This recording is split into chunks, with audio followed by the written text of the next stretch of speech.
시청자 여러분 안녕하십니까? 돈이라는 이슈, 돈 버는 정보와 함께하는 경제 인사이트 정철진입니다. 트럼프 미국 대통령이 두 번째 임기를 시작한 지 이달 20일로 이제 한 달을 맞게 됩니다. 한 달 동안 트럼프 대통령 세계에서 가장 실질적인 위협으로 던진 행동, 바로 관세였죠.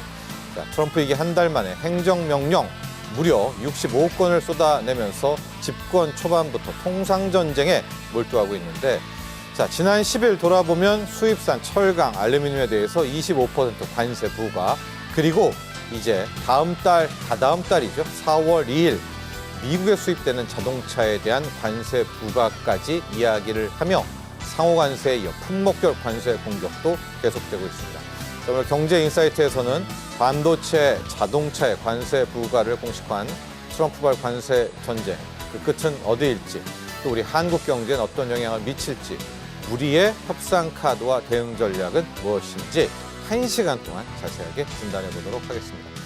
저희 경제인사이트는 유튜브 경제인사이트 채널을 통해서 실시간 시청이 가능합니다. 많은 시청 부탁드립니다. 현재 금융시장 흐름부터 살펴볼까요? 주식시장 상황 알아보도록 하겠습니다. 자, 오늘 코스피, 코스닥 모든 시장이 좋은데 특히 코스피 거래소 시장의 상승률이 상당합니다. 1.7% 넘게 급등하면서 2670선 위로 훌쩍 튀어오른 그런 상황이고요. 코스닥도 나쁘지 않습니다. 0.6% 정도 상승하면서 778 라인을 지키고 있습니다. 수급에 있어서 거래소 시장에서는 외국인들이 모처럼 만에 이 순매수를 들어갔고 그 액수도 상당합니다. 외국인 투자자들은 3,500억대 순매수를 보이고 있고요. 기관도 오늘은 코스피에서 무려 7,700억대 매수를 보이면서 현재 코스피 시장 상승을 견인하고 있는데, 어제 통과됐던 K-칩스법, 이 반도체법 관계로 삼성전자, 하이닉스를 위시한 대형 반도체 소부장들이 상승하면서 주가 상승에 일조하고 있습니다. 반면 코스닥에서는 외국인 투자자들 1,000억 넘게 순매도하고 있는 그런 상황입니다. 자, 이어서 환율 시장 볼 텐데요. 최근 외환 시장 상당히 안정세를 보이고 있고, 오늘은 상당한 원화 강세가 나오면서 1,438원, 1,439원, 1,430원대까지 환율이 떨어진 모습 보이고 있습니다. 오늘 밤 다시 한번 외환 시장의 흐름까지 본다면 부디 어서 빠른 외환 시장의 안정, 환율 하락을 기대해 볼 수 있을 것도 같습니다.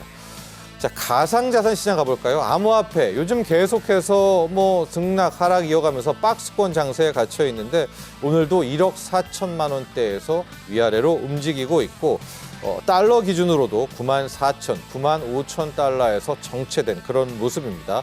빠르면 이달 내에 위로든 혹은 아래로든 암호화폐 시장의 큰 방향성이 잡힐 것으로 보입니다. 지금까지 현재 금융시장 흐름 짚어봤습니다. 자, 이제 본격적으로 오늘의 이슈 들어가 보도록 하겠습니다. 준비된 영상 보시고 난 뒤 본격적인 이야기 이어가죠.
지난 일기 때보다 더욱 강력해진 트럼프 대통령의 관세 폭탄 현실화되고 있는 가운데, 자, 우리 정부 산업부의 통상 당국자가 어제 처음으로 미국을 방문해서 공식 합의에 나섰습니다. 민간 쪽도 활발하게 움직이고 있는데요. 바로 오늘 오전 최태한 회장이 이끄는 경제사절단, 민간사절단입니다. 미국으로 향해서 대미 통상 외교 시작할 예정입니다. 자, 4월부터는 상호관세에 이어 자동차 관세 부과를 트럼프 대통령 예고를 했거든요. 아직 한 달 넘는 시간이 남아있지만 참 맘도 바쁘고 갈 길이 바쁩니다. 앞으로 트럼프와 관세 전쟁 어디로 흘러가게 될까요? 우리는 어떻게 대응해야 될까요? 민정훈 국립외교원 미주연구부 교수, 양준석 가톨릭대 경제학과 교수 두 분과 함께 풀어가 보도록 하겠습니다. 오늘 안녕하십니까? 안녕하세요. 자, 먼저 민정훈 교수와 함께 이 이슈 다뤄보도록 하겠습니다. 오늘 오전 아침이었습니다. 실은 자동차 관세 우리는 한 10% 정도를 예상하고 있었거든요. 산업계에서도 25%를 천명을 했네요. 그러니까 철강, 알루미늄과 뭐 궤를 맞추겠다 이건가요? 자동차 관세 25%. 이 얘기부터 먼저 해봐야 될 것 같습니다. 그렇습니다. 이제 트럼프 대통령이 철강, 알루미늄에 이어서 자동차까지 네. 그러니까 주요 수입품에 대해서 관세, 추가 관세를 부과하겠다고 이제 하나하나 이제 그 숫자를 갖다 이제 만들고 있는데요. 네. 그렇지만 아직까지는 좀 시간이 있기 때문에 지켜봐야 될 것 같습니다. 그러니까 모두의 화면에 나온 것처럼 한 달 만에 행정명령을 65건을 발동을 했는데 그리고 관세를 적조 활용해 가지고 미국의 무역수 적자를 줄이려는 움직임을 본격화하고 있는데 네. 한 달에 지금 딱 봤을 때 관세, 고율의 관세가 부과된 그런 거는 딱 하나밖에 없어요. 중국에 대해서 추가 관세 10%거든요. 다 유예죠. 그렇죠. 네. 그러니까 이게 어떻게 보면은 처음에 워밍업을 하고 간보기를 하는 이러한 네. 그러니까 관세 자체를 가지고 뭔가 그냥 목적으로 쓰는 것이 아니라 수단으로 사용해 가지고 트럼프 행정부가 원하는 그런 경제적 목적에 도달하기 위해서 지금 하나하나 토대를 만들고 있다 이런 생각이 들기 때문에 시간이 지나면서 이 철강, 알루미늄에 이어서 자동차 부분에 있어서도 이게 상호 관세 개념으로 들어가기 때문에 아무래도 국가별로 무역 수지 적자가 크고 그다음에 서로 부과하는 호외 관세율이 다른 것을 고려해 가지고 그리고 비관세 장벽까지 다 고려해 가지고 국가별로 들어갈 거기 때문에 지금 상황에서 자동차 관세가 25% 부과가 된다고 해서 그 부분이 한국 그 자동차 수출에 얼마만큼 영향을 미칠 것인지 이 부분은 좀 지켜봐야 될 것 같습니다. 어쨌든 모두에 나온 것처럼 우리 산업부 이제 당국자가 워싱턴을 방문해서 이제 그 카운터파트하고 어제 갔죠. 네. 논의를 하고 있거든요. 이거는 굉장히 좋은 시도라 생각하고 있습니다. 네. 그래서 미국 측이 우리에게 원하는 것 그리고 우리가 대응해서 제공할 수 있는 것 이런 협의를 통해 가지고 뭔가 유예를 받을 수 있는 그러한 움직임을 좀 본격화했으면 하는 그런 바람이 있습니다. 어제 이제 10%대 최근에 나올 때 우리가 빠졌던 게 현대차, 기아차 영업이익이 한 10% 관세면 4조 원 이상 줄 것이다라고 전망을 했거든요. 근데 정말 25%가 현실화가 되면 타격은 클 수밖에 없겠죠. 근데 민정훈 교수께서는 그래도 한 달 넘는 시간이 좀 있어서 우리가 협상에 대한 부분을 좀 살펴보자. 특히 오늘 현대차 주가 오히려 오르고 있거든요. 여러 가지 불확실성 제거적인 측면도 함께 있는 것 같은데 문제는 상호 관세 때도 그랬었고요. 지금 뭐 4월 1일로 할까 하다가 난 2일로 한다. 그런데 4월 1일은 만우절이니까 2일로 해야 되겠다. 자동차 관세도 뭐 우리나라도 그렇다고 막 엄청난 거잖아요. 근데 그냥 본인이 막 띡띡 25% 하게 되니까 너무 즉흥적이다. 트럼프가 좀 얄밉다 이런 의견이 있어요. 그렇죠. 그게 이제 트럼프 대통령 스타일 같아요. 네. 그러니까 크게 판을 흔들면서 이제 그 조율해 나가는 그러한 거래 기술을 보여주고 있다고 생각하고요. 4월 1일이든 2일이든 어쨌든 4월 초를 잡은 것은 현재 트럼프 이익 행정이 들어와 가지고 이제 무역수 적자라든지 여타 관련된 그 미국이 처한 경제통상 상황에 대한 행정명령을 발동해서 그 상황에 대해서 검토 보고서를 제출하라는 게 그게 이제 4월 초거든요. 네. 그렇기 때문에 그 시점을 그 필두로 해가지고 이제 그 트럼프 이익 행정부가 본격적인 행동에 나설 거기 때문에 4월 1일, 2일 이런 식으로 해서 어떤 그 여유는 조금씩 두고 있습니다만 어쨌든 4월 초가 되면 지금 트럼프 이익 행정부가 구상하고 있는 관세 정책, 무역수지 적자를 줄이려는 그러한 움직임이 본격화될 것이고 그것이 국가별로 갈 것인지 네. 품목별로 갈 것인지 이런 부분도 보다 더 확실해지지 않을까 생각하고 있습니다. 글쎄요, 저는 조금 좀 생각이 다른 이유가 뭐냐면 지금까지 트럼프의 행동을 보면은 자기가 선거 운동 때 하겠다는 것, 뭐 관세 올린다는 얘기는 했지만은 그때는 뭐 세계 관세 10%, 그 다음에 중국에 대해서는 뭐 60% 그렇게 얘기했었는데 그거는 지금 다도 어디 갔는지 모르겠고 네네. 캐나다와 멕시코에 대한 관세는 얘기도 멕시코 자동차에 관한 관세 얘기는 했습니다. 그거는 100%로 얘기 나온 적이 있어요. 그런데 다른 그 캐나다나 멕시코에 대한 그 관세는 얘기하지 않았다가 갑자기 당선된 다음에 25% 얘기를 꺼내고 네. 2월 1일 날에 저부터 시행하겠다 했는데 1월 30일에 가서도 캐나다 원유의 관세를 25% 때리겠느냐, 10% 때리겠느냐 결정 중이다. 이틀 전인데요. 그 다음에 또 지금 와서 또 산업별로 관세를 매긴다. 그거는 자동차밖에는 얘기하지 않았었습니다. 그런데 또 갑자기 또 철강, 알루미늄에 대해서 25% 먼저 얘기하고, 얘기했죠, 그걸. 네. 예. 그 다음에 또 이제는 또 자동차, 반도체, 의약품. 요것도 별로 선거 운동이나 선거 후에는 얘기되지 않았어요. 그렇기 때문에 좀 너무 빨리 던진다 이런 얘기를 하셨는데, 요게 얼만큼 계획을 하고 나왔는지에 대해서는 저는 개인적으로는 좀 의심이 갑니다. 네. 만에 하나 그래도 의심도 가고 우리가 해법도 있다고는 하지만 최악도 좀 상정을 해보죠, 교수님. 그래서 정말로 25% 관세가 현실화될 경우 우리의 자동차, 또 반도체, 의약품, 우리는 특히 자동차와 반도체 합치면은 수출에서 한 32%잖아요. 우리의 좀 피해 타격은 어느 정도로 일단 우리가 최악을 가정한다면 그렇게 보고 계십니까? 최악을 가정한다면은 우리나라만 관세를 맞는 거죠. 네. 우리나라만 관세를 맞는다면은 우리나라 대미 수출에 상당한 피해를 받을 수가 있지만은 그렇지만 지금 우리나라만은 때리진 않을 것 같고요. 네. 그렇게 된다면은 산업연구원에서 1월에 계산한 바를 본다면은 뭐 몇 가지 시나리오를 네. 계산했었는데 그 중에서 가장 좀 우리나라에서 좀 타격이 많다고 나온 것은 멕시코와 캐나다에 10% 관세를 때리고 중국 60% 관세 때리고 한국 등 기타 나라에는 20% 때린다. 이 경우에는 우리나라의 대미 수출이 13% 떨어진다고 나왔습니다. 네. 만약 25% 우리나라만 때린다면은 그러면은 자동차 같은 데서는 상당히 좀 어려울 수가 있고 일본은 피해가고요. 예. 네. 다른 나라들은 피해가고 우리나라만 맞는 경우를 얘기하는 거죠. 네. 그렇지만 반도체는 그렇게 많이 떨어질지 그거는 개인적으로는 조금 의심이 갑니다. 왜냐하면 미국 내에서 지금 반도체를 생산할 수 있는 여력이 좀 부족하니까요. 만약 모든 나라들이 25%의 관세를 맞는다.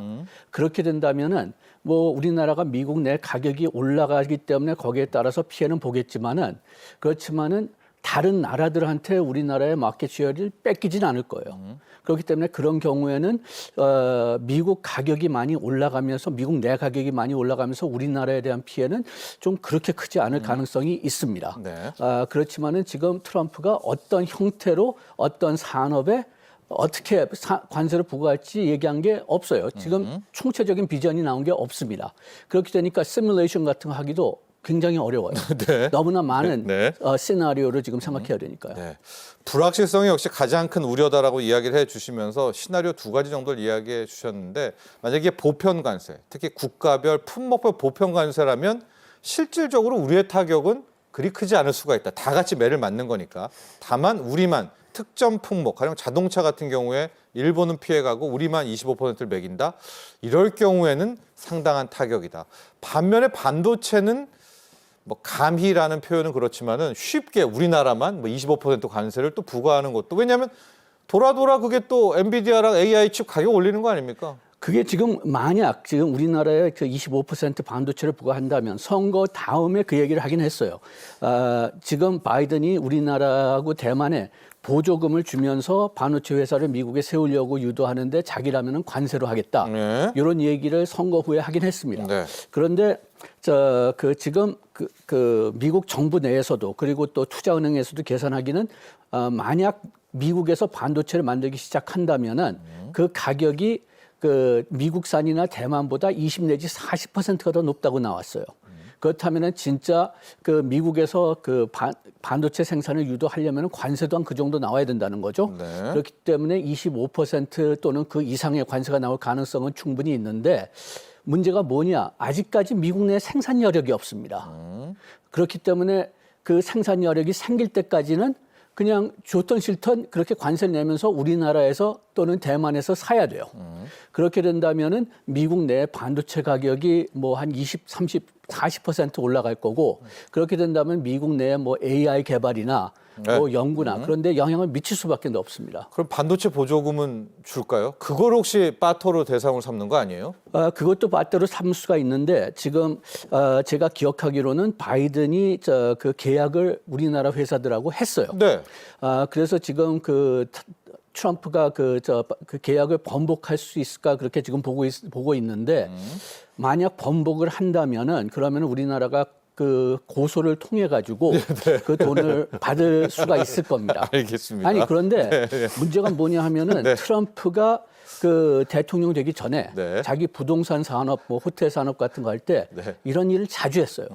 그래가지고선 자기가 이제 서비스를 이제 산 다음에 특히 중소기업들에서는 그 다음에 그 기업이 그 돈을 달라고 할 때 안 주겠다, 날 고소해라. 그러면은 그 법 비용 때문에 고소를 못 하거든요. 네. 그렇기 때문에 돈을 받으려면은 그러면은 우리가 계약했으면 받을 권리가 있으니까 알겠습니다. 그걸 확실히 행사해야 됩니다. 네. 삼성전자만 받아야 될 돈이 지금 8조 8천억이에요. 지금 입금을 안 하고 있거든요. 이번에 이것도 협상의 기술로 풀어가야 될 것 같고요. 양수석 교수님, 상호 관세 이야기 조금 해볼 텐데 실은 우리 생각 많이 하잖아요. 우리랑 미국이랑 동일한 관세인데 무슨 상호 관세? 그런데 속내를 드러냈습니다. 부가세도 불공정의 원천이다. 자기네가 한 6% 정도 되잖아요. 우리보다 부가세 높게 때리면 이거 관세로 활용하겠다. 말이 됩니까 이거? 지금 50년 동안의 무역 통상 협정 그리고 그 법 해석, 그 세금에 대한 어떤 그 이론적인 논의 여기에 다 거슬립니다. 네. 지금 우리 그 통상에서 이 부가가치를 무역 장벽으로 보지 않는 이유가 뭐 독일하고 미국의 예를 듭시다. 예. 독일은 부가세가 있어요. 그렇다면은 이게 부가세는 형식적으로는 공급자한테 매기는 세금이고 모든 생산 단계에서 매기는 세금이지만은 그렇지만 이 세금을 걷기는 마지막 단계 소비자한테 판매하면서 이 세금을 받거든요.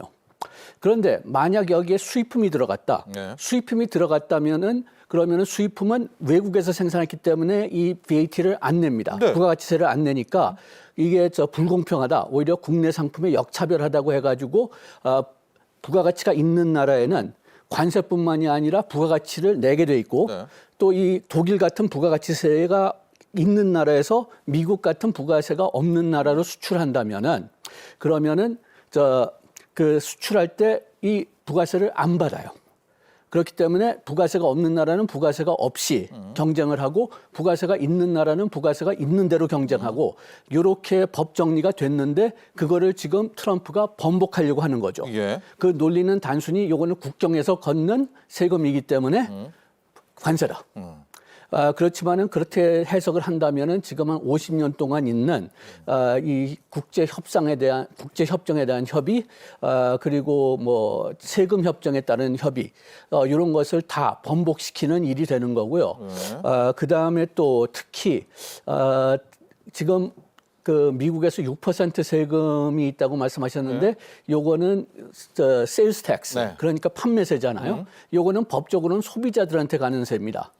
미국 주마다 그 퍼센트가 다르지만 네. 그렇기 때문에 트럼프가 요거는 소비자 생산자한테 내는 세금도 아니고 국경에서 내는 세금도 아니니까 요건 제외된다. 그럼 자기는 0%다? 예, 그렇게 주장할 수도 지금 충분히 있는 거죠. 어떻게 전략을 세울지 어떻게 법적으로 해석하는지 그걸 지금 모르니까요. 네. 자, 민 교수님, 지금 이제 상호 관세를 매기겠다고 했는데 동등하잖아요, 대부분. 우리 한미 FTA도 거의 뭐 대부분의 품목이 동등한데 이제 꼬투리를 잡으면서 어쨌든 더 관세를 요 상호 관세 명목으로 하려는 것 같은데 뭐 어떻게 대비를 해야 됩니까? 꼬투리를 잡으면 잡힐 텐데요, 우리는. 그렇습니다. 그 부분에 대해서는 뭐 협의를 좀 해야 될 것 같은데요. 네. 그러니까 양 교수님 말씀해 주신 것처럼 과거에 통상 관리하는 그 먼저 그 어긋나게 이제 트럼프 행정부에서 어떻게 보면 그 생짜를 부리고 있는 게 아니겠습니까? 예. 근데 그것을 트럼프 행정부 입장에서 본다면 어쨌든 미국이 물건을 판매함에 있어 가지고 판매 가격이 뭐 그 부가가치세라든지 여타의 비관세 장벽이라든지 어떤 그 부가적인 세금에 의해서 미국은 부과하지 않는데 외국이 부과하는 세금에 의해서 미국 측의 논리에 따르면 의해서 쉽게 말하면 그 마지막 파이널 코스트가 상승한다는 거거든요. 그러니까 어떠한 형태든 과정에서 미국과 외국이 어떤 부과하는 세금의 종류가 다르고 비율이 다르기 때문에 결국은 마지막에 소비자한테 갈 때 미국 제품과 외국 제품의 가격이 다르기 때문에 미국 제품의 경쟁이 떨어진다. 이 부분을 좀 건드리는 부분이거든요. 예. 그러니까 결국은 트럼프 행정부가 원하는 것은 그 차를 살 때 미국의 차를 살 때 드라이브 아웃 코스트라고 그래가지고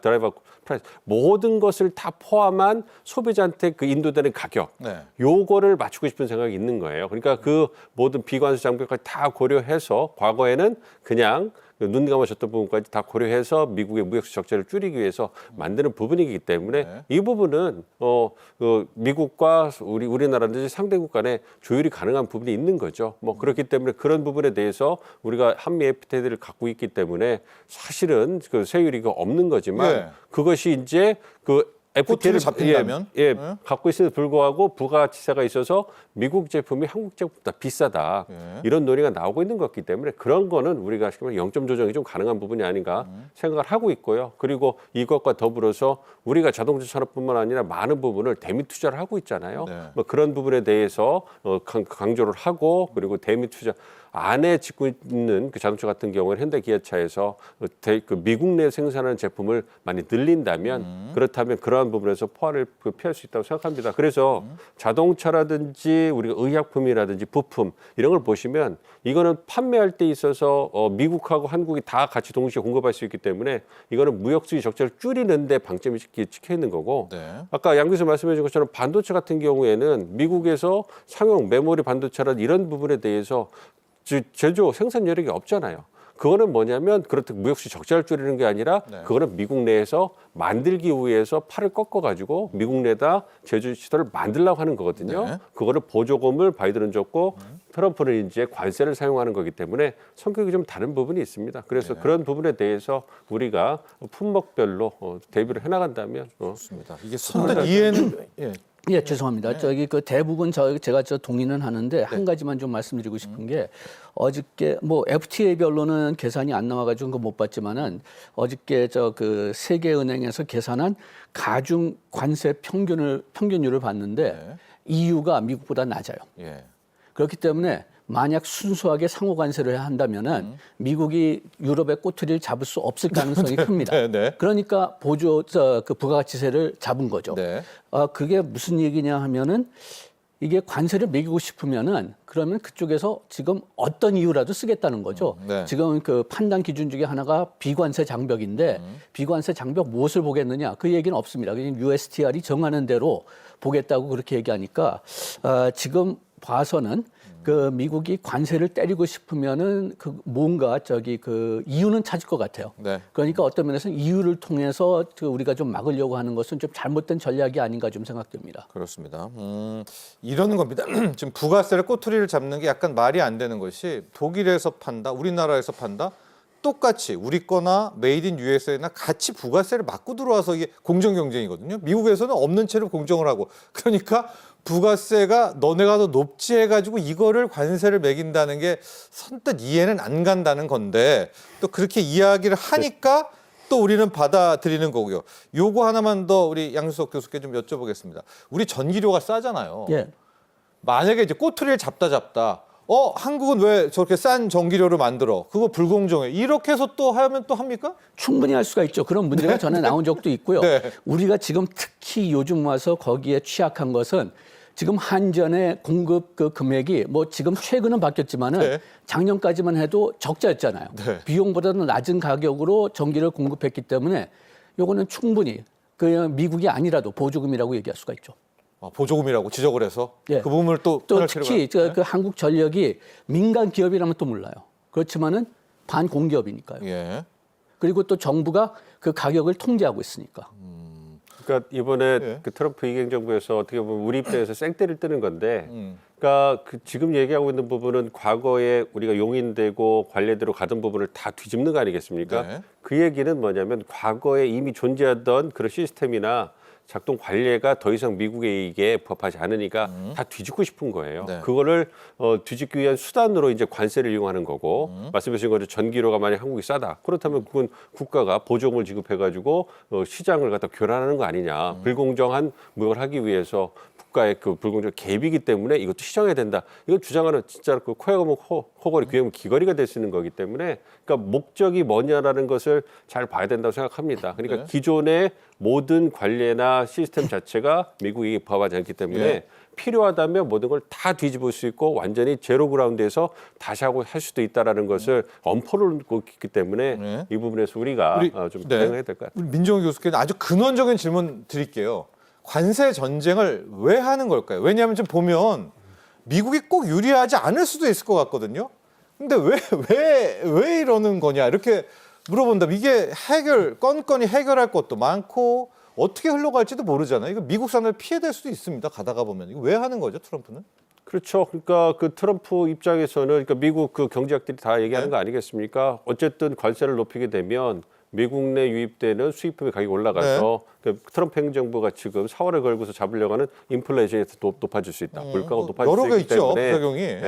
그 궁극적으로 미국 경제에 악영향을 미칠 것이다. 얘기를 하고 있음에도 불구하고 트럼프가 주장하는 건 그거예요. 그러니까 미국 우선 통상 정책 얘기하는 것은 과거 수십 년 동안 미국의 그 통상은 미국의 기업들은 그 국제 무대에서 굉장히 불공정한 그 대접을 받아왔다는 겁니다. 그러니까 불공정한 무역 관행을 대접을 받아왔고 거기에는 중국이라든지 여타 어떤 그 무역 수지 흑자국들이 이제 그 불공정하게 미국 기업들을 대접해줬기 때문에 이런 게 있다는 거예요. 그래서 그것을 공정하게 이제 그 미국 기업들이 경쟁할 수 있는 환경을 만들어주면 그렇다면 거기에서 여태까지 미국이 경제 침해받았던 것을 다시 회복할 수 있는 것이고 거기에서 얻어지는 그 이익이 이제 미국 경제에 보탬이 될 수 있다고 주장을 해오는 거예요. 미국에서 통상 정책에서. 그러니까 그 부분에 대해서 대부분의 사람들이 동의를 안 합니다. 그럼에도 불구하고 트럼프 대통령의 입장에서는 여태까지 통상에서 발생하는 불가피하게 발생하는 비용을 미국 기업들, 노동자들이 했는데 그거를 미국이 아니라 다른 나라들에게 부담시키겠다. 이걸 통해 가지고 경제적 이익을 얻고 그리고 이와 더불어서 미국 내에서 값싼 에너지 가격이라든지 여타 어떤 그 경쟁력이 있는 그러한 환경을 만들어 가지고 이제 그 미국의 어떤 그 부흥을 이끈다고 하는 거기 때문에 그런 측면에서 관세를 굉장히 중요하게 생각하고 있는 거고 어쨌든 트럼프가 갖고 있는 가장 중요한 생각은 불공정한 무역 관행, 즉 미국에게 우호적이지 않은 환경을 더 이상 유지할 수 없다라는 문제의식이 강하게 작동한다고 생각하고 있습니다. 알겠습니다. 자, 트럼프 대통령 뭐 어디로 향할지 모릅니다. 뭐 동맹이든 적대국이든 가르지 않고 오직 미국의 이익만을 챙기고 있는데요. 관세 폭격 어디까지 갈까요? 그리고 우리가 또 챙겨봐야 할 이슈가 있습니다. 지금 미중 무역 전쟁 뭐 하고 있어요? 지금 멈춰 있습니다. 요거 하나 체크해보고 우크라이나 종전 이슈까지도 가봐야 됩니다. 트럼프가 올 상반기 가장 중요시하는 그런 정책이거든요. 영상 보시고 난 뒤 이 이슈들 하나씩 또 살펴보도록 하죠.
양수석 교수님, 지금 트럼프 대통령 행보를 보면 미국 내 기업 좋은 쪽으로 다 풀어가고 있습니다. 우리가 디지털세, 구글세라고 불리는 뭐 글로벌 최전사라고도 불리게 되는 이런 것들을 이게 결국 피해는 뭐 구글 같은 미국 빅테크가 보잖아요. 그냥 다 뭉갤 것 같은 느낌이 들거든요. 이 세금 좀 설명 좀 짧게 해주시고 이래도 되는 건지 또 우리는 어떻게 대비해야 될지도 한번 보죠. 예, 먼저 좀 말씀드리고 싶은 것은 미국 기업들에 다 유리하게 한다. 이거는 완전히 맞는 말은 아니에요? 아니죠. 네. 왜냐하면은 지금 철강 관세 같은 경우를 본다면은 지금까지 경험까지도 본다면은 철강 회사들한테는 도움이 됩니다. 그렇지만 철강 사용하는 회사들은 피해가 되고 그다음에 일자리 창출 숫자를 봐도 그 철강 산업에서 구해준 일자리와 그 철강 사용 산업에서 잃어버린 일자리를 본다면은 몇 배 차이예요. 네. 그래가지고선 어떤 면에서는 트럼프가 생각했을 때 뭐 무슨 생각 가지고 하는지 모르겠지만 이 선택한 기업들한테만 이득을 주는 그런 상태라고 볼 수가 있겠고 1차원적 이익. 예. 네. 그다음에 이 중에서 하나가 이제 빅테크가 되는 거죠. 네. 그 바이든 행정부에서는 뭐 민주당이 더 적극적으로 했지만은 민주당이든 공화당이든 의회에서 빅테크를 좀 견제했어요. 너무 독점력이 세진다. 그다음에 정보의 어떤 그 흐름을 조절한다. 그래가지고선 상당히 많이 조절하려고 했다가 트럼프가 들어온 다음에는 요게 완전히 뒤집힌 거죠. 네. 그래가지고선 이제는 최소한도 트럼프와 공화당은 아주 적극적으로 그 빅테크 산업을 전 범세계적으로 밀려고 하고 그 중에서 하나가 우리나라 같은 경우에는 이 그 빅테크가 우리나라 들어온 데를 견제하려고 구글세. 예, 구글세 뭐 세금을 통해서든지 아니면 규제를 통해서든지 이걸 견제하는 것을 지금 막으려고 노력하고 있는데 요게 실질적인 그 타깃은 아마 유럽일 겁니다. 유럽이 우리보다 좀 더 적극적이기 때문에 네. 그렇지만은 유럽을 직접 다루기 전에 우리나라에 먼저 치고 그 다음에 유럽으로 갈 가능성이 커요. 이게 저 통상 전략을 보면 미국이 좀 자주 하는 사례입니다. 예. 조금 더 다른 나라, 좀 더 쉬운 나라를 먼저 친 다음에 어느 정도 그런 분위기를 만들어서 유럽을 치는 그런 전략을 좀 많이 썼으니까요. 그리고 글로벌 그 최저세도 조금 좀 보면은 좀 국가 차원에서 보면은 좀 좀 문제가 있는 점이 있는데 그 글로벌 최저 세금을 가장 적극적으로 추진한 나라 중에 하나가 미국이거든요. 예. 물론 그때는 민주당이긴 했지만은 그래서 미국에서 빠져나가는 그런 그 외국으로 빠져나가는 수익을 막겠다고 미국이 도입한 게 최저세고 네. 그 다음에 또 트럼프 일기를 본다면은 그 외국에서 외국에 있는 미국 회사지만은 본부는 외국에 있어요. 뭐 구글 같은 게 예를 들 수가 있고 아일랜드를 예를 들 수가 있는데 그 본부가 받는 수익을 다 아일랜드에 가져가 가지고선 아일랜드 수익으로 해 가지고선 아일랜드는 세금이 낮으니까 그러니까 그 미국의 세금을 충분히 내지 않는다. 그래 가지고선 트럼프가 트럼프 첫 임기에서부터 이 글로벌 최저세를 추진했거든요. 그래서 아일랜드는 그것 때문에 좀 세율을 올렸습니다. 법인세를. 그런데 다시 나와가지고선 이제는 미국은 그 영향을 받지 않겠다고 한다면은 그러면은 미국은 이제 그것보다 더 낮게 세율을 매기겠다고 이제 그 신호를 준 거죠. 그렇게 된다면은 그 나중에 세금 협상을 할 때 상당히 좀 그 미국을 따르기가 좀 어렵지 않겠느냐. 좀 그런 생각이 있지만은 우리나라 차원이나 뭐 다른 나라 차원에서는 법인세만으로 그 기업들이 투자를 하는 게 아니죠. 궁극적으로는 수익이 얼마냐, 이익이 얼마냐를 가지고 따지는 건데 법인세가 높다고 해도 거기서 다른 면에서 뭐 규제가 뭐 없다든지 아니면은 그 나라의 원천적인 어떤 인력이 굉장히 좋기 때문에 수익이 크다든지 그렇게 하면은 그런 낮은 법인세도 극복을 할 수는 있습니다. 그렇지만 우리나라 차원에서 문제가 뭐냐면 그런 다른 요소들이 그렇게 강하지 않다는 거죠. 네. 여러분 구글이 우리나라에서 뭐 돈 많이 벌어가지 않습니까? 근데 실질적으로 우리나라에 세금을 안 내거든요. 미국에 내는. 그래서 이제 전 세계가 딱 꽁꽁 묶여서 이 구글세, 디지털세를 통해서 유럽 국가들도 구글 우리나라에 돈 세금 내, 우리도 우리나라에 세금 내. 2026년부터는 우리가 받을 계획이었는데 지금 트럼프 대통령이 이걸 다 뒤엎고 있습니다. 이거 나중에 분명히 또 분쟁이 될 여지가 남아 있는데요. 이것도 역시 우리가 또 한번 계속해서 추격을 해봐야 될 것 같고요. 민정우 교수님. 미중 무역 전쟁이 실은 하이라이트잖아요. 트럼프 대통령이 마지막으로 진짜 총 공격을 할 곳도 중국인데, 근데 지금 중국의 10% 추가 관세, 중국은 약간 맞대응하고 광물 압박 이후로 딱 멈춰 있습니다. 왜 멈춰 있죠? 지금 이게 더 서로가 지금 너무 강자여가지고 눈치 보고 있는 걸까요? 더 나가지는 않네요. 뭐 이제 슬슬 나가지 않을까 생각하고 있습니다. 이제부터요? 예, 그렇습니다. 지금 무역 수지 미국이 무역 수지 적자가 큰 국가들부터 이제 그 보편 관세, 상호 관세를 통해 가지고 이제 압박을 시작했잖아요. 중국, 캐나다, 멕시코, 이제 EU, 일본, 한국 순으로 이제 그 압박이 올 거라고 생각을 하고 있기 때문에 그리고 궁극적으로 트럼프 2기 행정부가 전략적으로 우선순위를 부여하고 있는 것이 중국의 부상을 견제하는 거기 때문에 저거죠. 그렇죠. 네. 예, 경제 통상 부분에서 중국의 부상을 견제하는 게 트럼프 대통령이 가진 가장 중요한 고려 사항이기 때문에 그 부분은 이제 서서히 이제 수면 위로 올라오지 않을까 좀 생각을 하고 있습니다. 그 재선 캠페인 때 중국에는 60%, 100%의 관세를 때리겠다 얘기를 했잖아요.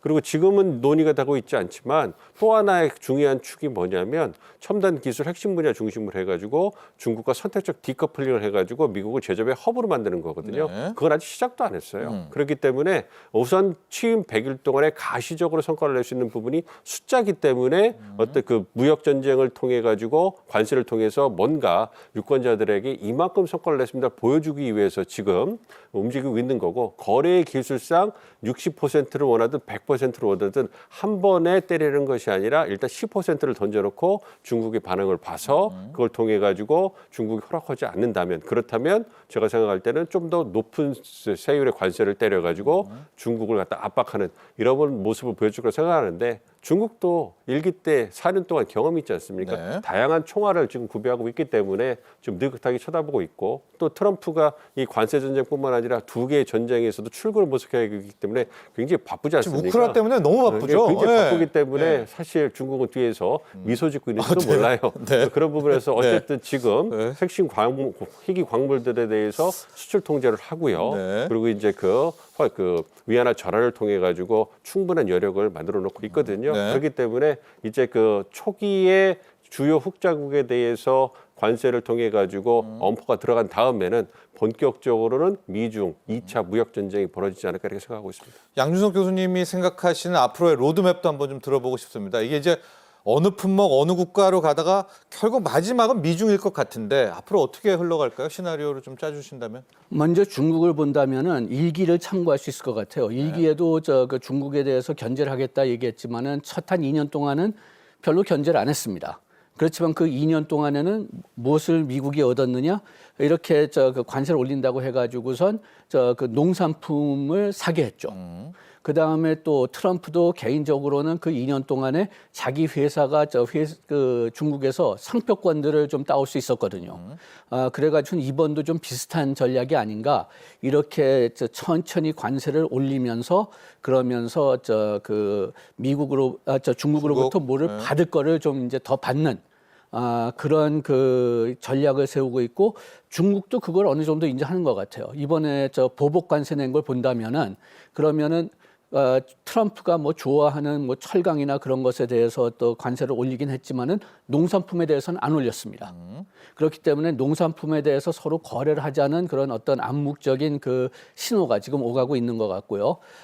그렇다면은 다른 나라들에 대해서는 어떻게 다룰 거냐? 이걸 두 가지 측면으로 볼 수가 있는데 하나는 진짜 그 트럼프가 얘기한 겉으로 얘기하는 것처럼 미국의 제조업을 키우겠다. 그렇다면은 돌아다니면서 한 산업 한 산업씩 관세를 때리는 거죠. 미국에서 가지고 오고 싶은 것. 그런데 이게 지금 상당히 좀 전략을 예상하기 어려운 게 뭐냐 하면은 처음에는 미국이 국가별로 관세를 매기려고 했잖아요. 캐나다, 멕시코에 관세를 매기려고 했는데 이렇게 된다면은 미국 제조업이 오히려 피해를 봅니다. 네. 왜냐하면은 중간재가 상당히 지금 캐나다나 멕시코에서 의존하는 게 너무나 많기 때문에 그리고 또 바이든이 경제적인 이유로서는 진 이유가 근본적으로는 그 먹을거리하고 그리고 에너지 인플레이션인데 만약 캐나다하고 멕시코에 그 관세를 때렸다면은 그 전체 인플레이션이 한 0.4% 올라갈 것으로 계산되고 있었는데 네. 그 중에서 대부분이 식량하고 에너지 부분이에요. 그렇기 때문에 산업별로 돌아가면서 어떤 면에서는 상대 국가가 준비하기 어렵게 그렇게 계속 던질 것 같습니다. 알겠습니다. 이런 가운데 오늘 민간 사절단입니다. 최태원 대한상공회의소 회장이죠. 이끄는 우리의 민간 사절단이 떠났습니다. 트럼프 대통령을 뭐 직접 만나지는 않지만 그래도 고위급 관리와의 미팅들 또 분야별로 많이 잡혀 있다고 하거든요. 이렇게 좀 컨택하는 이 시작 자체에 좀 의미를 둘 수 있겠죠? 그렇죠. 굉장히 중요합니다. 네. 쉽게 말해서 한국의 큰 손들이 움직인 거거든요. 네. 그래서 이제 한미 관계에 있어서 한미 간의 경제 통상 협력에 있어서 주요 인사들이 이제 방문하기 때문에 이게 민간 대표들이 할 수 있고 민관 외교의 어떤 그 정점에 서 있는 분들이 가시는 거기 때문에 미국 그 워싱턴에서 상당히 공을 들여서 맞을 거라고 생각하고요. 그분들이 가시면 실무주 따라가는 것이고 그리고 필요하다면 MOU라든지 계약 체결이라든지 실질적인 구체적인 그 협력 방안에서 논의가 될 수 있기 때문에 네. 그런 부분에서 굉장히 관심이 집중되고 있는 거고 트럼프 대통령도 주의 깊게 보고 있을 겁니다. 왜냐하면 그분들이 실질적으로 투자를 하시는 분들이기 네네네. 때문에 그 부분에서 굉장히 도움이 될 거라고 생각을 하고 있고요. 그렇기 때문에 아무래도 미국산 에너지를 수입한다든지 확대한다든지 미국이 굉장히 원하는 조선 분야, 해군 MRO 분야의 협력이라든지 그렇죠. 여타의 어떤 그 제조라든지 다 여타 부분에 자동차도 이야기하죠. 그렇습니다. 예, 그 어떤 부분들 그 우리가 얼마나 기여를 하고 있고 미국 내 얼마나 많은 투자를 하고 있고 그리고 미국의 생산에 얼마나 많은 기여를 하고 있다. 그런 부분을 또 논의를 통해 가지고 서로 윈윈할 수 있는 그런 토대를 만드는 거거든요. 그분들 실제로 결과를 만들어 올 수 있는 분들이기 때문에 네. 과거에 생각해 보세요. 트럼프 대통령이 당선자 시절에 그 어떤 미국의 소프트뱅크의 손정희 회장을 만나잖아요. 그걸 왜 만나줬겠습니까? 그 어떤 막대한 그 투자를 이끌어내기 위해서 자기의 시간을 투자해가지고 굉장히 해맑게 웃으면서 어떤 그 소프트뱅크에서 1천억 달러인가요? 1조 달러인가요? 네. 그랬더니 뭐 좀 더 낼 수 있느냐 이렇게 막 농담하면서 맞이하지 않았습니까? 그런 걸 본다라면 지금이라도 이제 그 4월에 어떤 상호 관세가 이제 발동되기 전에 네. 이게 우리 대표들이 가셔가지고 뭔가 한미 간 협의할 수 있는 토대를 만들고 당국자도 가셨기 때문에 그런 부분에서 논의를 한다면 그거는 지금이라도 그 가서 얘기를 한다면은 선제적으로 대응할 수 있는 부분이 있기 때문에 네. 좋은 결과를 갖고 오길 기대하고 있습니다. 자, 민간 차원에서는 또 이렇게 발빠르게 뛰고 있고 우리 정부도 가만히 있지는 않죠. 어제였습니다. 우리 통상차관보 산자부 차관보가 일단 미국으로 날아가서 도착을 했고요. 아마 사전 협상을 한 뒤에 이달 말에 산자부 장관과 또 미국 측 고위급과 이야기를 나눌 것 같습니다. 그리고 지난 15일에는 우리 외교부 장관, 조태열 외교부 장관과 또 마크 루비오 미국 국무장관이 만났고요. 지금 산자부, 국무부, 우리 관도 함께 발빠르게 뛰고 있습니다. 예, 그런데 글쎄요, 저는 좀 다음 한 달, 두 달 정도의 어떤 우리가 실리적인 그 결과를 얻을 수 있을지 그거는 좀 의심이 됩니다. 왜냐하면 지금 트럼프가 전 세계에 대해서 강력하게 밀고 있는 그 농구 용어를 사례를 든다면 풀코트 프레스로 해가지고선 다른 나라들을 강력히 밀고 하는 단계이기 때문에 그렇기 때문에 지금 와서 이게 여기저기서 예외시켜주면은 트럼프가 좀 약하게 보일 수가 있기 때문에 좀 구멍이 많은 것으로 보일 수 있기 때문에 나중에 가서 이게 효과 있을지 모르겠지만은 단기적으로는 그렇게 큰 효과는 없을 것 같다고 생각하고요. 네. 그 다음에 또 우리가 이번에 일본 같은 사례 본다면 일본의 그 이시다 총리가 미국에 가가지고선 트럼프 대통령 만나서 이것저것 다 사겠다 얘기를 했는데 그래서 트럼프가 고맙다고 하고 한 사흘 동안은 그 언론에서 이시다 잘했다. 네. 관세 피했다 이렇게 얘기했다가 철강 관세는 다 똑같이 맞았잖아요. 그렇기 때문에 우리도 지금 조기에 와가지고선 너무 많이 줄 생각은 좀 하지 말고 총알을 좀 가지고 있어야 된다는 생각이 좀 들고 그 다음에 트럼프 일기에 우리나라가 도와줬다 그걸 얘기해 주는 건 괜찮을 것 같아요.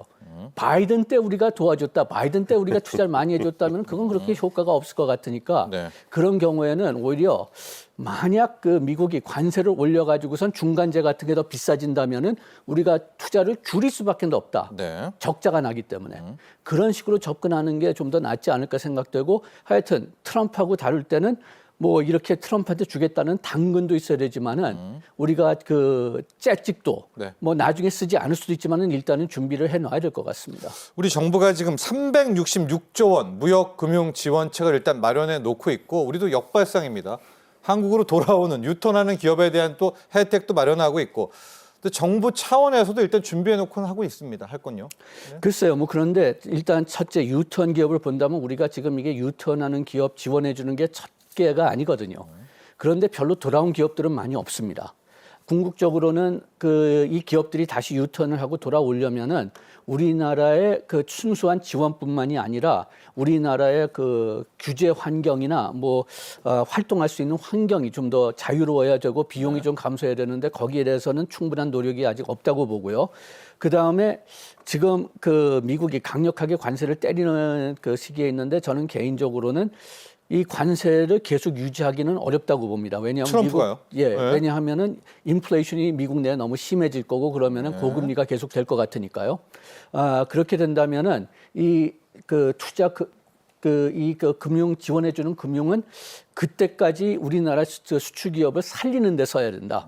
수출을 지원해 준다기보다는 이 기업들을 일단 지금 문제를 문제가 없어질 때까지 좀 유지할 수 있도록 도와주는 그런 전략을 써야 될 것 같습니다. 좋습니다. 자, 이제는 마지막으로 우크라이나 전쟁이 종전 협상 이야기를 안 할 수가 없습니다. 지금 약간 트럼프 대통령이 바쁩니다. 바빠서 더 관세 폭탄을 더 던져야 되는데 못 던지고 있는 것이 올해 노벨 평화상을 노리고도 있지 않습니까? 지금 어느 정도 상황인가를 좀 얘기를 듣고 싶고 이렇게 미국과 러시아의 담판으로 가서 이거를 결과가 낼 수 있을까요? 지금 우크라이나하고 유럽은 완전히 배제됐는데 교수님 어떻게 보십니까? 이대로 그냥 가면 되나요? 미국, 러시아로? 지금은 초기 단계니까 미국과 러시아가 주도한다고 보시는 게 적절할 것 같고요. 예. 트럼프가 원하는 협상의 스타일은 양자 협상이에요. 그래서 양자 협상을 통해 가지고 협상의 원칙과 틀을 만드는 거죠. 거기 틀을 초기 단계에서 여러 국가가 들어가면 다양한 몫을 했기 때문에 쉽지 속도가, 않거든요. 네. 그렇기 때문에 빠르게 끝내기 위해서는 가장 키를 준 두 개의 국가, 미국과 러시아가 가장 강대국이잖아요. 두 국가가 이제 그 협상의 토대를 만들고 큰 원칙을 만들 겁니다. 그래서 영토 분할과 우크라이나 안전 보장이 있어가지고 큰 틀에서 미국과 러시아가 합의할 수 있는 큰 틀에서 그 바운더리를 만들고 거기에 이제 나중에 지나가면서 우크라이나가 어떻게 이제 받아들이고 기여할 수 있을 것인지 그리고 이제 유럽이 특히 이제 우크라이나 방위를 갖다가 안보를 보장하기 위해서 평화유지군을 만들다고 트럼프가 얘기하고 있는 거잖아요. 그 부분에 대해서 큰 틀에서 미국과 러시아가 그걸 받아들일 수 있을 것이냐. 그렇다면 러시아는 그 대가로 무엇을 얻을 수 있을 것이냐. 그걸 만들고 나중에 미국은 평화유지군에 안 들어간다고 그러니까. 그러니까 이제 유럽이 그 방위를 담당할 거예요. 그거는 이제 미세 조정이 가능할 거라고 생각을 하고 있습니다. 어쨌든 군사 지원을 가지고서 키를 쥐고 있는 게 미국이거든요. 미국이 유럽 방위를 지켜주지 않으면 유럽 국가들 정말 큰일 나거든요. 유럽도? 그렇기 때문에 미국의 목소리가 클 수밖에 없는 거고요. 그걸 잘 알고 있는 러시아는 자신들이 원하는 쉽게 말하면 베이스라를 쳐놓고서 거기에서 그걸 지키면서 이제 조율해 나가면서 이제 협상을 해나갈 거고 러시아도 입장이 이제는 전쟁을 더 끌 수가 없기 때문에 마무리 질 겁니다. 그렇기 때문에 우리가 예상하는 것보다 빠르게 출구를 찾아갈 수 있다. 짧게요. 우리 일반인들은 이게 이해가 안 가는 게 지금 미국이 우크라이나 광물 50%는 우리 거다. 그게 우크라이나도 받아줄 수밖에 없는 건가요? 우크라이나가 이걸 용인해야 되잖아요. 만약에 종전하려면. 이게 어려운 일 아닌가요? 그렇습니다. 어떻게 보면은 경제 식민지로 만든다 이런 얘기를 하고 있거든요. 그렇죠. 그런데 이제 그것을 주장하는 그 배경이 그거거든요. 지금까지 전쟁 무기된 거 있다. 굉장히 많은 천문학적인 썼기 때문에 그 부분에 50%는 가져와야 된다. 이걸 하고요. 한편으로 생각해 보신다면 미국 입장에서는 실익이 있어야 되는 거 아닙니까? 트럼프가 원하는 것처럼. 그래서 핵이 광물을 이제 경제적 측면에서 얻는 것이고요. 이걸 통해서 어쨌든 이거를 미국이 얻는다면 미국이 우크라이나를 지켜줄 수 있다. 이거를 갖다가 대안으로 제시를 해주고 있거든요. 받아들일 수밖에 없다. 우크라도. 그렇게 생각을 하고 있습니다. 그래서 약간의 조정은 있을지 모르지만 큰 틀에서 미국의 입김이 그대로 작동하지 않을까 생각하고 있습니다. 그렇습니다. 자, 우크라이나 종전 협상 이슈까지 다뤄봤습니다. 도움 말씀 주신 민정훈 국립외교원 미주연구소 교수, 양준석 카톨릭대 경제학과 교수 여기서 보내드리겠습니다. 감사합니다.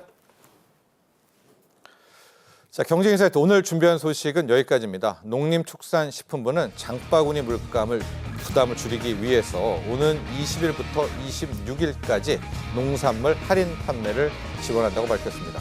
품목 볼까요? 배추, 무, 양배추 등 8개 종류인데요.